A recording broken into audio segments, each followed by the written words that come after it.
Yes sir. Pushpa. Yes sir. Pushpa? আমি তো ভাবছিলাম কোনো মাইয়া আইবো। পুলা মাইছে নাম আবার পুষ্পা হয় কেমনে? এই তুই দাঁড়া, তোর নাম পুষ্পা রাখছে কে? স্যার আমার আম্মা। তোর বাপের নাম কি? আমার বাপের নাম তো আমার আম্মা জীবনে কয় নাই।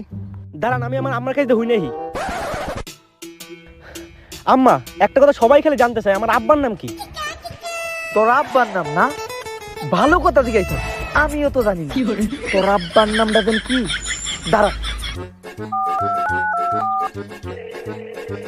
আরে রফিক কি অবস্থা? আরে তোমার ফোন দিব কেমনে? এখন তো তোমার বউ আছে না, এখন তো তুমি আর আগের মতো পারবা না, মানে সময় দিতে পারবা না, সময় দিতে। আসলে যে কারণে ফোন দিছিলাম, আমার পোলা হঠাৎ করে প্রশ্ন করলো ওর বাপের নাম কি। আসলে আমিও তো জানি না ওর বাপের নাম কি। আচ্ছা পুষ্পার বাপের নামটা জানি কি? তুমিও জানো না? আসলে অনেকেই তো ছিল, এখন কার নাম কমু বুঝো নাই।